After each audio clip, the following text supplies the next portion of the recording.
윌리엄 셰익스피어의 최후의 안식처가 있는 곳입니다. 지난 시간 우리는 죽음과 함께 불멸의 작가가 된 셰익스피어와 핏빛 욕망의 대서사시 맥베스를 만났습니다. 이번 시간엔 우리 시대의 영원한 고전 햄릿, 그 비극의 무대를 찾아가는 여정. 슬픈 무대의 배경은 아이러니하게도 안데르센으로 유명한 동화의 나라 덴마크. 오늘의 여정은 덴마크입니다.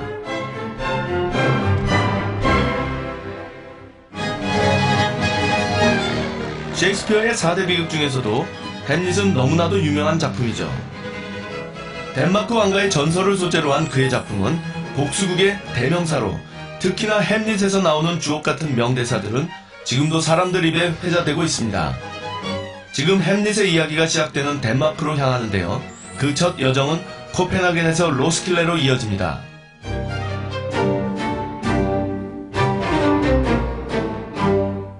바이킹과 안데르센의 고향으로 알려진 덴마크는 북유럽에 있는 스칸디나비아의 작은 나라입니다.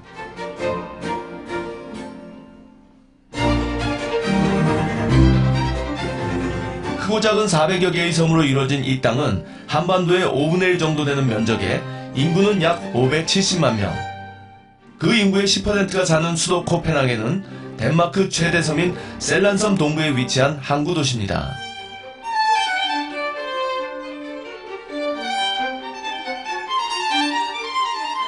상인의 항구라는 뜻으로 예로부터 북유럽의 중심지였습니다. 중심가의 건물들은 중세 르네상스풍이 주류를 이루고 있어 이 도시의 역사를 말해주는 듯합니다. 그 중에서도 시청사 건물이 인상적입니다. 덴마크라고 하는 나라는 발트해와 북해의 딱 중간에 있는 정말로 과거로부터 굉장히 중요한 전략적 요충지였고, 더 중요한 건 이 나라가 가장 강력한 바이킹의 나라였다는 거예요. 우리가 사실 바이킹 하면 스웨덴하고 노르웨이를 생각하잖아요. 근데 옛날부터 바이킹 하면 덴마크, 노르웨이, 스웨덴 이 3국이 중심이었고, 그 중에서도 특히 유럽을 공포에 떨게 했던 게 바로 이 덴마크 출신의 바이킹들입니다. 바이킹은 대략 9세기에서 11세기 사이에 활약한 스칸디나비아의 해양 민족입니다. 항해술과 교육에 능한 이들은 바다와 강을 이용해 유럽 각지를 누볐답니다. 덴마크는 바로 이들의 후예죠. 이곳엔 바이킹과 함께 덴마크를 상징하는 동상이 또 하나 있습니다. 멋지죠? 그 유명한 안델슨입니다. 사실 덴마크의 이미지를 만드는데 결정적인 기여를 한 사람이 바로 이분이거든요. 작가 안델센. 우리한테는 정말 인어공주라는 걸 비롯해서 수많은 대표작을 갖고 있는 작가인데, 이렇게 시청 한가운데 개인 인물로는 유일하게 이 사람의 동상만 있어요. 왕도 없고 군인도 없고 정치가도 없고. 그게 어떻게 보면 오늘날 덴마크 사람들이 만들어가고자 하는 자신들의 이미지 아닌가라는 생각도 드네요. 문학을 사랑하고 문화와 예술을 더 높이 평가하는 그런 나라?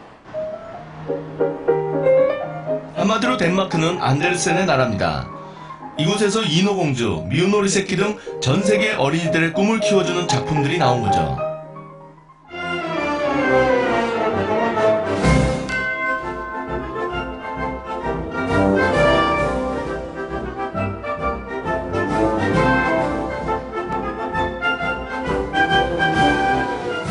새로운 항구라는 뜻의 니하우는 항구 주변으로 파스텔톤 건물이 마치 안데르센의 동화 속 풍경처럼 아름답게 펼쳐져 있습니다.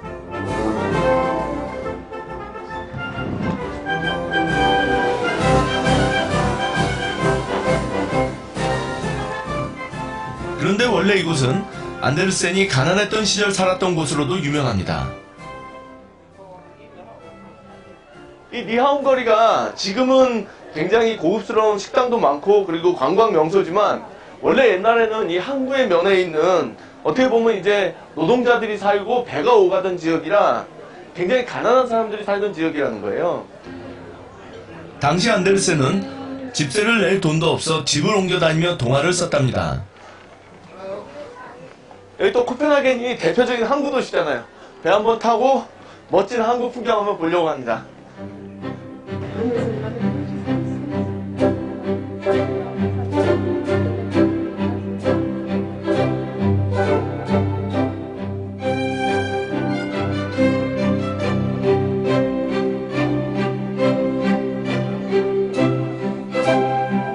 코펜하겐이 확실히 항구 도시고 덴마크가 바다 나라라는 게 이렇게 배를 타고 한번 돌아보니까 느껴지네요. 예전에는 이 배들이 다 바이킹의 전함들이었겠죠? 그런데 이곳에서도 셰익스피어의 숨결을 느낄 수 있었습니다. 킹 리어. 지금 역시 이곳도 셰익스피어와의 이 인연을 계속해서 이어가고 있는 거죠. 셰익스피어는 햄릿만을 이곳을 배경으로 해서 썼는데 뭐 리어 왕이라든지 로미오와 줄리엣이라든지 여러 가지 셰익스피어와 관련된 작품을 여기 이제 국립극장 같은 데서 공연을 하고 있더라고요. 코펜하겐 속속들이 연결된 운하를 따라 천천히 이동하며 도시의 역사와 문화를 만납니다.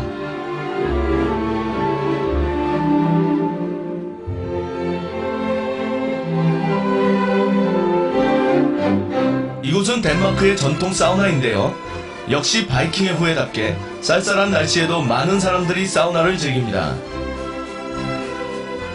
이제 배는 코펜하겐의 명물이 있는 곳으로 향합니다. 날씨가 제법 쌀쌀한데도 지금 저 공원에 인어공주 동상 하나거든요.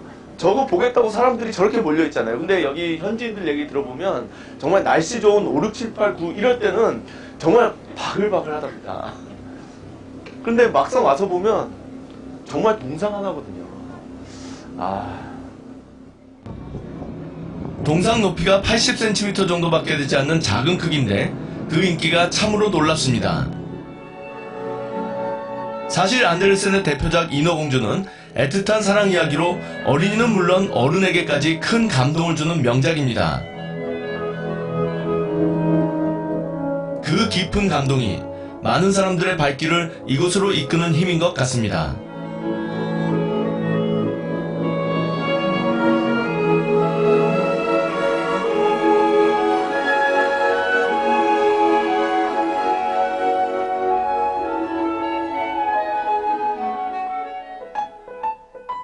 코펜하겐에 가면 꼭 맛봐야 할 음식이 있답니다.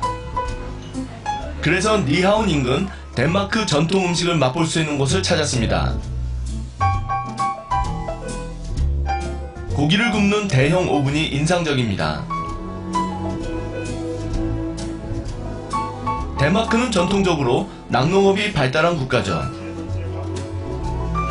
이곳도 우리나라와 같이 돼지고기가 많이 생산되고 소비되는데 그 대표적인 음식이 플래스캐스타이라는 덴마크 전통 요리입니다.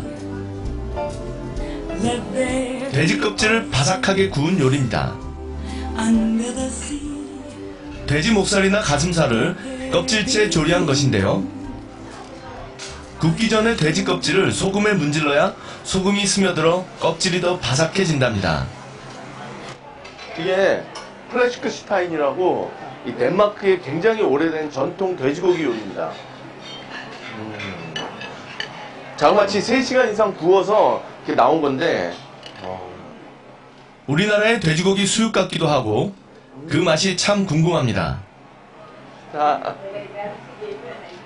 Every Christmas we eat this Christmas Eve, and then every day for breakfast and for everything, and you can make sandwiches and everything with this one. 이 요리는 특히 바삭거리는 돼지 껍질이 별미라고 합니다. 그래서 먹는 방법도 따로 있습니다. 그러니까 소스를 뿌려서 먹어야 되는데 소스를 뿌리기 전에 돼지 껍질은 떼어내야 된다는 거죠. 왜냐하면 소스가 묻으면 눅눅해지는데 여기 사람들은 이 돼지 껍질의 바삭한 맛을 좋아하기 때문에 소스를 뿌리기 전에 먼저 껍질을 떼어내야 한다고 합니다. 오, 한 번에 탁 떨어지는데요? 바삭한 껍질은 떼어내서 간식으로 따로 먹기도 한답니다. 이제 소스를 고기에 뿌려 먹으면 되는데요. 저는 고기보다 껍질을 더 먼저 집었습니다. 이 요리는 돼지 껍데기가 유명한데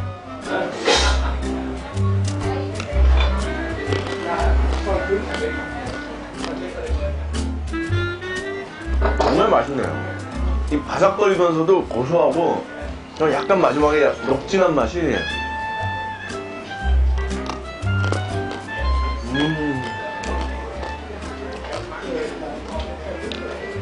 특히 여자분들이 정말 좋아할 것 같아요.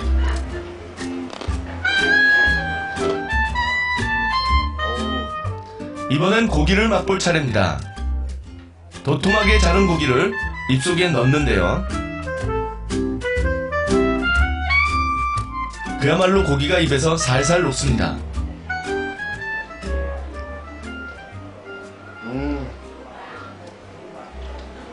너무 맛있어요. 너무 부드러워요. 덴마크가 워낙 대표적인 낙농 국가잖아요. 근데 그 중에서도 여기 사람들은 그렇게 돼지고기를 그렇게 좋아한다고 그러더라고요. 그리고 돼지고기 품질이 세계 최고급이라는 거예요. 이 사료부터가 다르다고 그러더라고요. 여기는 옥수수가 아니라 밀을 먹여서 기른다고 그러더라고요. 맛있는 음식을 먹으며 코펜하겐에서의 행복한 하루를 마무리합니다.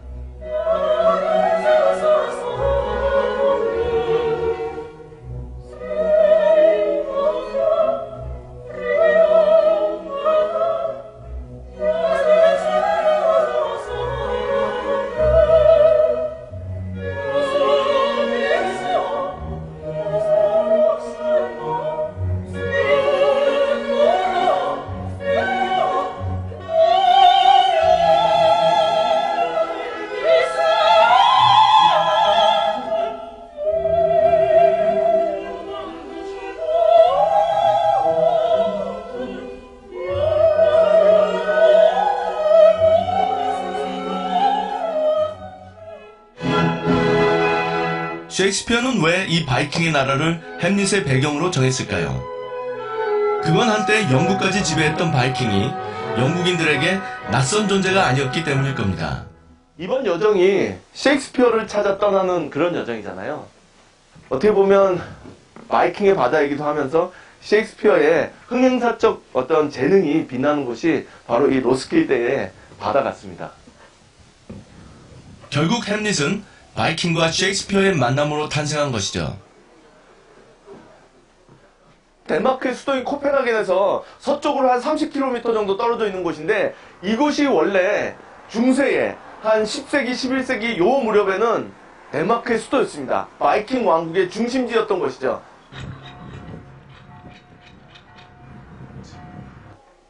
그 흔적이 바로 이곳에 남아 있습니다. 정말 멋진 바이킹 배들이 자그마치 5척이나 전시가 되어 있네요.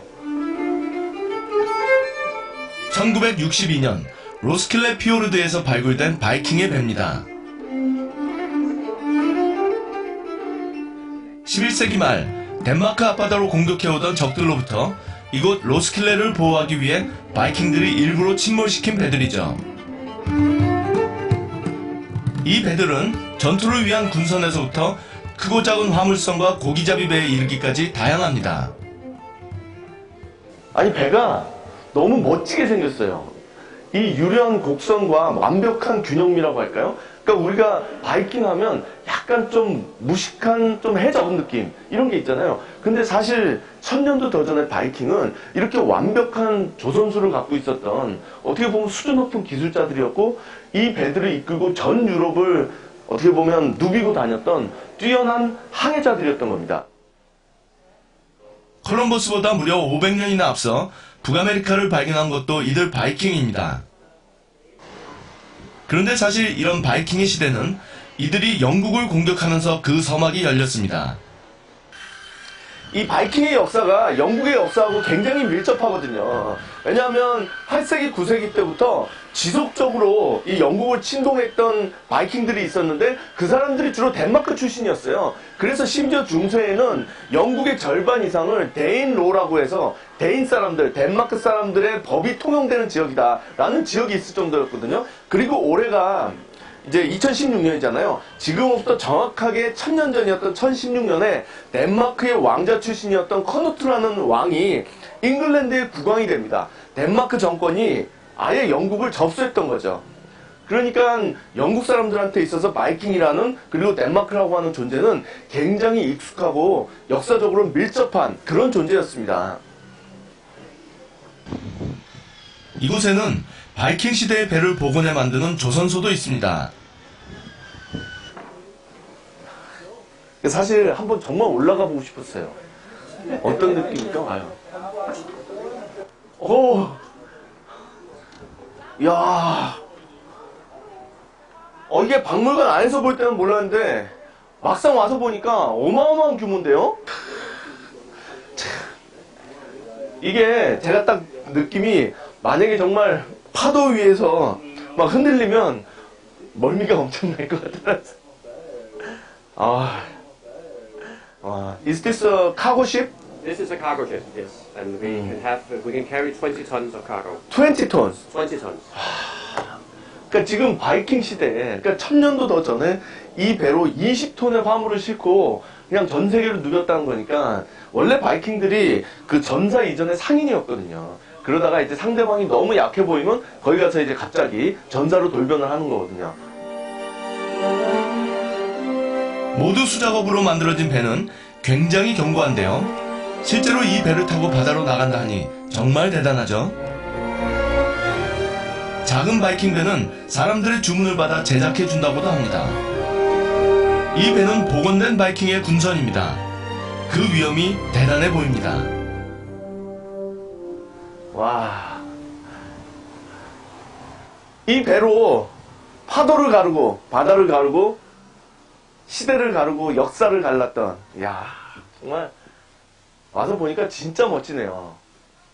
이게 아까 제가 상선에 올라갔었잖아요. 상선은 사실은 굉장히 높이 올려다봤거든요. 근데 군선은 굉장히 낮잖아요. 그러니까 정말로 빠르게 움직이기 위해서 낮고 이렇게 날렵하게 만들었다라는 게 아까 박물관 안에서는 이게 이제 잘 느껴지지가 않았는데 막상 이렇게 전시된 걸 보니까 확연하게 군선과 상선의 차이점을 또 알겠네요.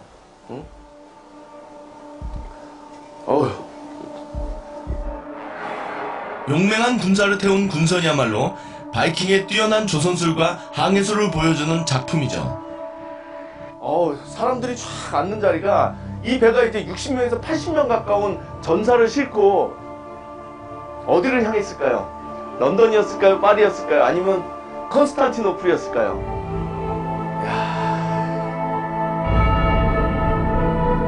세계로 뻗어나갔던 바이킹의 거침없는 항해. 그들의 기상이 지금 이 땅에 여전히 살아 숨쉽니다.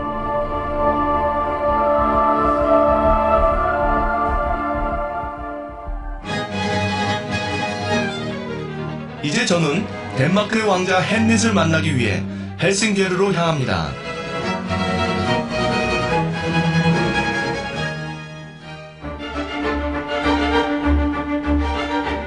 덴마크의 셸란섬 북동부에 자리한 헬싱게르는 스웨덴 헬싱보리와 마주한 작은 도시입니다.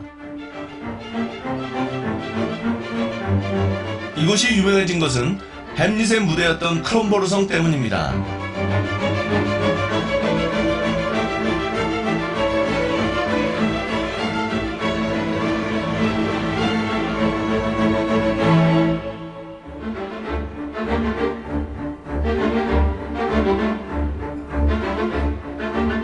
셰익스피어의 희곡 햄릿에서는 엘시노성이라고 기록하고 있는데 이건 헬싱게르와 크롬보르성을 합쳐서 영어식으로 표현한 겁니다.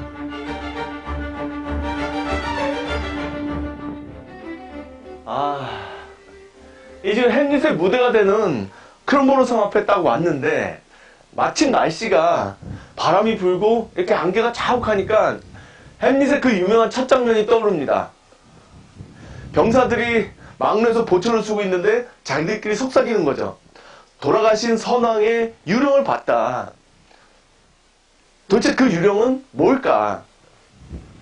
그런데 오늘 같은 날씨면 이런 분위기면 진짜 그 유령이 아직도 어딘가 있을 것 같은 그런 느낌이 듭니다.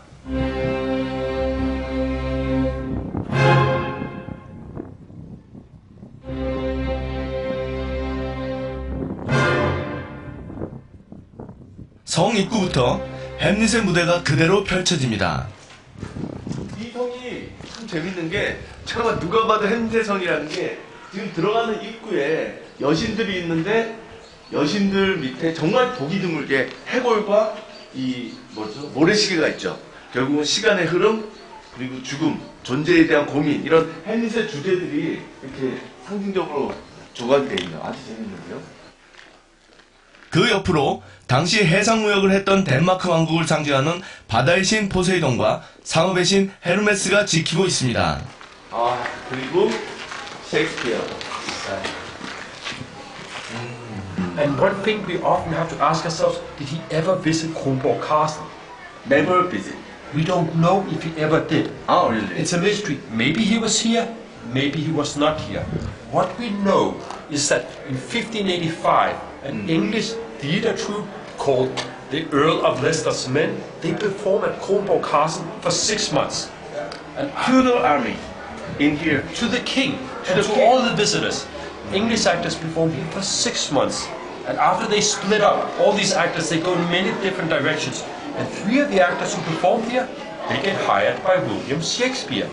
So we know when Hamlet is performed for the very first time, there are actors on stage who knew this castle from the inside. There are actors on stage who lived 6 months in Elsinore.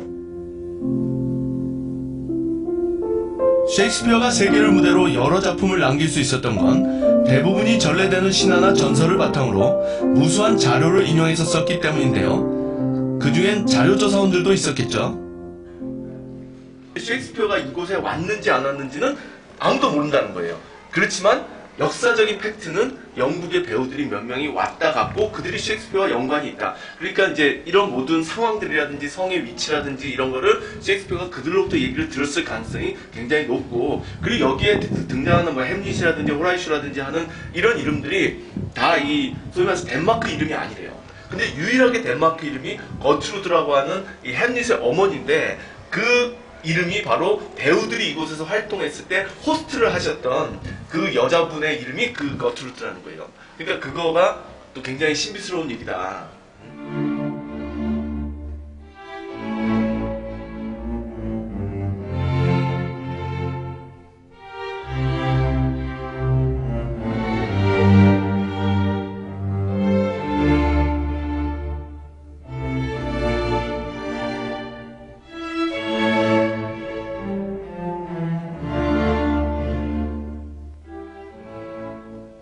드디어 이제 햄릿 성 안으로 들어가 보겠습니다.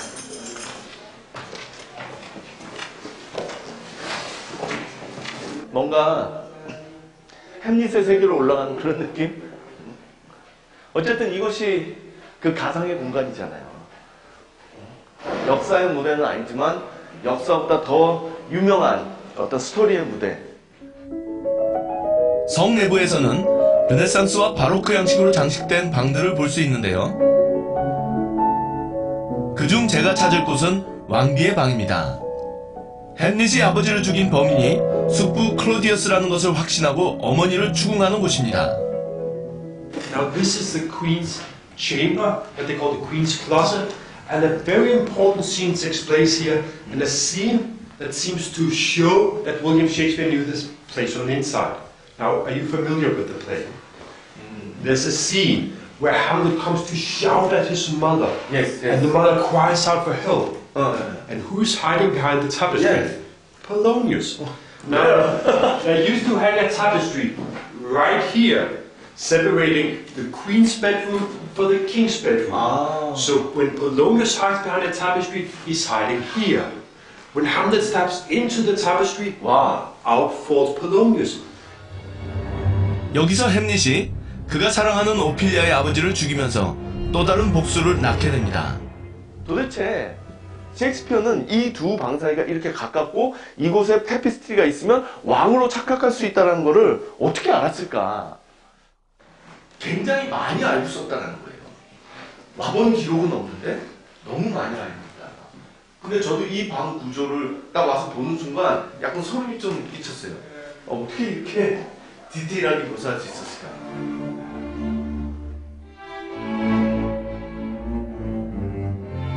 왕실 예배당으로 쓰였던 이곳은 햄릿에서도 굉장히 상징적인 곳으로 나옵니다.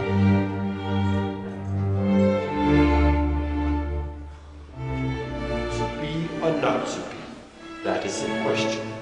whether it is nobler in the mind to suffer the slings and arrows of outrageous fortune, or take arms against the sea of troubles and by opposing them, end them. The most famous words in the history of theater. 분해에 찬 햄릿의 독백이 울렸던 곳이죠. 바로 이곳이 정말 그 위대한 명대사, 그 유명한 명대사 To be or not to be, that is a question. 그게 바로 이곳에서 햄릿이 읊조렸던 그런 대사라는 겁니다. 어떤 게 옳은 건지를 결정하지 못하고 고민하는 거죠. 존재에 대한 고민, 미래에 대한 고민. 근데 셰익스피어의 위대한 점은 그것이 바로 새로운 시대를 표현하고 있는 겁니다. 그 전에 중세라고 하는 시대는 고민이 없는 시대거든요. 모든 것은 신이 결정하고 인간은 신이 정한 길을 따라가면 되는 겁니다. 근데 셰익스피어가 살아갔던 튜더 왕조가 융성했던 그 시기는 중세로부터 근대로, 유럽으로부터 세계로 전환기의 시대거든요. 결국은 어떻게 살 것이냐를 내가 고민해야 되는 시대가 된 겁니다.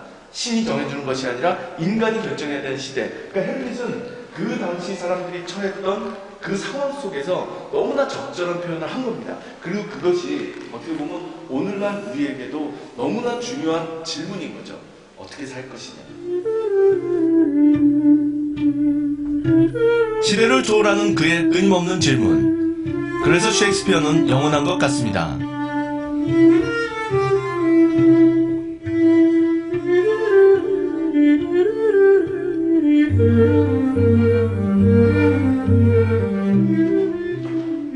크롬보르 성에는 햄릿을 위한 특별한 공간이 마련되어 있습니다.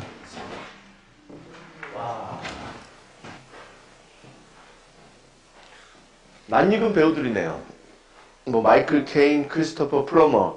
그러니까 지금 이 배트맨에 나왔던 이 마이클 케인은 호라시오 역할로, 그리고 이 사운드 오브 뮤직의 주인공으로 유명한 크리스토퍼 플러머는 햄릿으로. 여기 지금 이 성에서 햄릿을 공연했던 수많은 배우들의 사진이 이 방에 걸려 있거든요. 그러니까 결국 이 성은 햄릿의 무대였던 곳답게 매년 여름에 햄릿이 공연됩니다. 지금으로부터 정확하게 200년 전에 햄릿 서거 200주년을 기념하기 위해서 첫 공연이 이루어진 이래 지금까지 전쟁 같은 특별한 케이스가 아니면 항상 공연이 되어 왔어요. 세계의 미인으로 유명한 여배우 비비안 리도 실제 그의 연인 로렌스 올리비에와 함께 햄릿을 공연했는데요. 그는 셰익스피어 전문가로 귀족 자기까지 받은 배우죠. 셰익스피어의 햄릿이 현실 속으로 다가오는 크롬보르 성.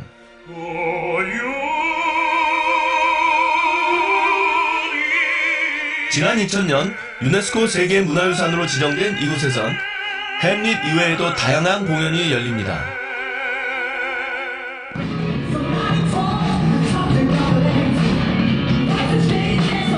이 고색 창연한 성은 이제 덴마크 예술과 문화의 중심지가 되고 있죠.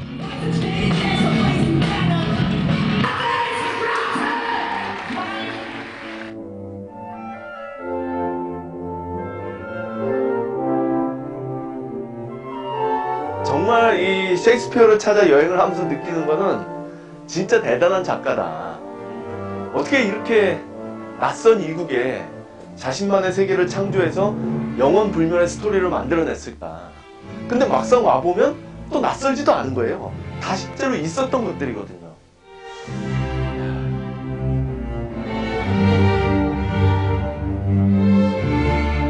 시대가 지나도 다른 곳에 있어도 셰익스피어의 시대는 계속됩니다.